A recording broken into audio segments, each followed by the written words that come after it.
Yes, Your Honor. In fact, it was our request to the defense counsels, Your Honor, that during the pre-marking, we already made the comparison that the photocopy is a faithful reproduction, but all along, and time and again, Your Honor, they said that they will make the stipulation in the floor, Your Honor. So that's why we are constrained to make the comparison when we are presenting the witness. But if the court will direct the defense counsels now to make this comparison and manifestation during the marking, we will be able, and we welcome that, Your Honor. That is not what is the pleasure of the defense? That is not completely true, Your Honor. Insofar as the birth certificates of the children of the Coronas, we stipulated on that. So to the extent that there is actually no basis for us not to stipulate, we agreed with them, Your Honor. So that is not entirely true. I'm so sorry to disagree with the good counsel from the prosecution. Your Honor, may I clarify something? Please, so far as the witness who just testified? Please proceed. Your Honor, we just provisionally marked a memorandum, handwritten one, which we caused to be marked as our Exhibit 46. But we are not done with the cross-examination of that witness, Your Honor. So that witness must come back tomorrow for our cross-examination, Your Honor. So the prosecution is hereby ordered to produce the witness that was earlier discharged by this court to come back tomorrow for cross-examination. Yes, Your Honor.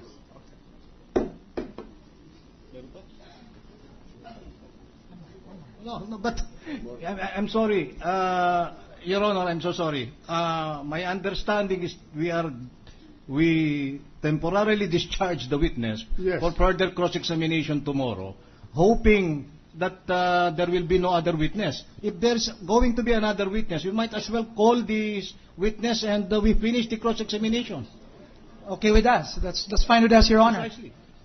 So if she is still here, may we call her back to the stand, Your Honor?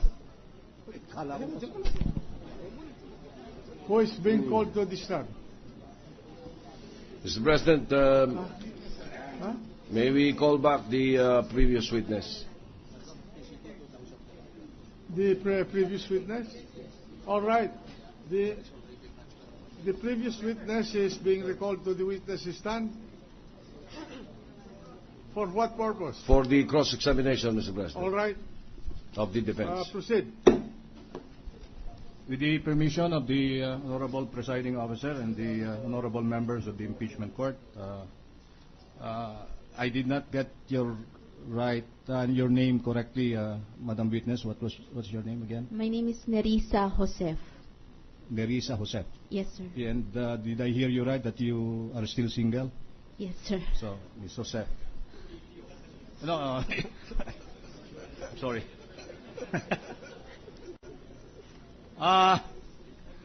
Ms. Josef,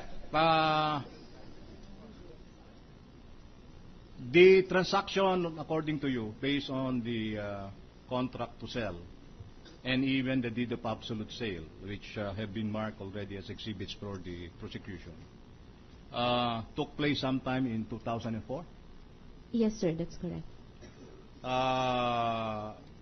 Which came first? The contract to sell was executed first, of course. Yes, sir. It was executed on January 20, 2004. Sir. And the deed of sale was executed when? It was executed on October 1, 2004, sir. All right. When did you pay the... Was there a capital gains tax ever paid by Community Innovations here? For purposes of the transfer? Being the seller? We paid our creditable withholding tax. Not any certificate, not any capital gains tax on the transaction? The counsel, Your Honor. My understanding is that this selling corporation is engaged in real estate business, and so these are ordinary assets, not subject to capital gains tax. We understand that, Your Honor, but the good Commissioner Henares, identified a certificate of authorization to transfer and to register. And I would like to find out from the witness whether or not they paid the taxes, if they paid taxes, if any. Yeah. Well, witness may answer.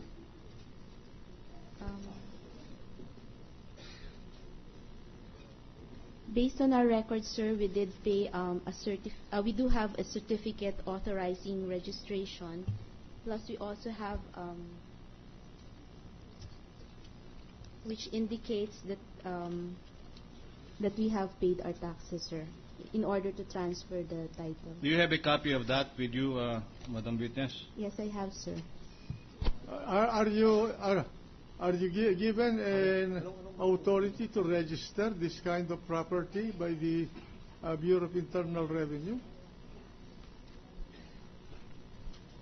I'm directing this question to the witness.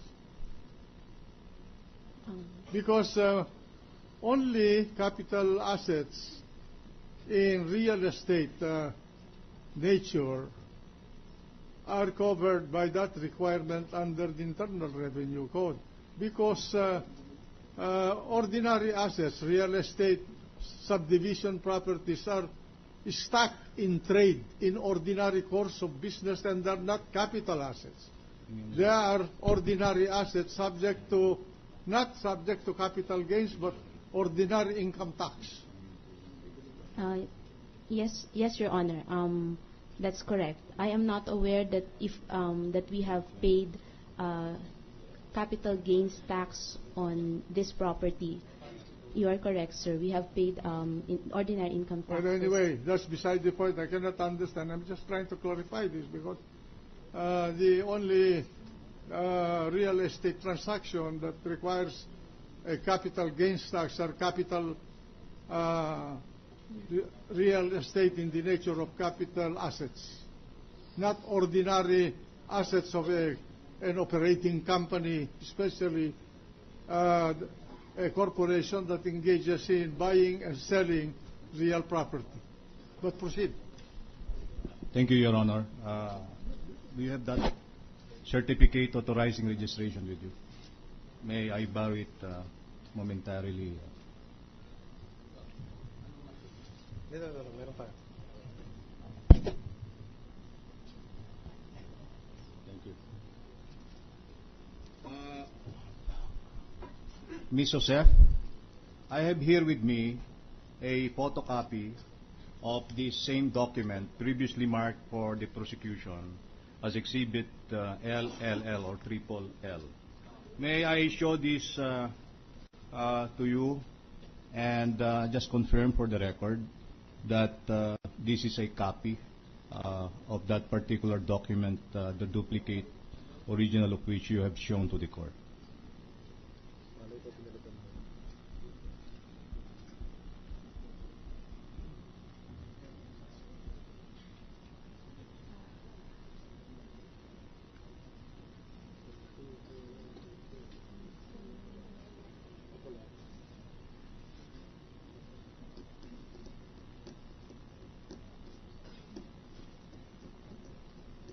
Yes, sir. It appears to be the same. Thank you. Copy for reproduction, sir. May we request, Your Honor, that the photocopy said to be a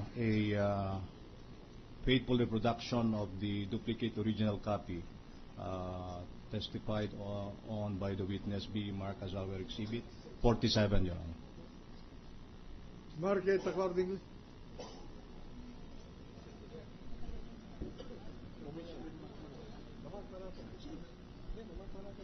May I proceed, Your Honor, so as to save time. Ms. Joseph, you have the duplicate original with you.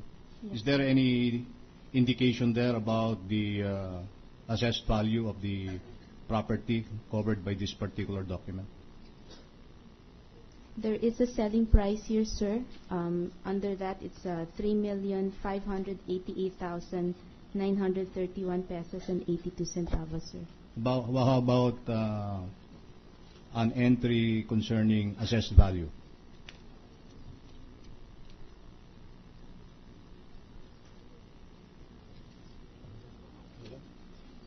Wala assessed value, market value. There's sir, there's a market zonal value, sir. Is that what you were? It says here 2,880,000 pesos, sir, for the Unit 31B, and for the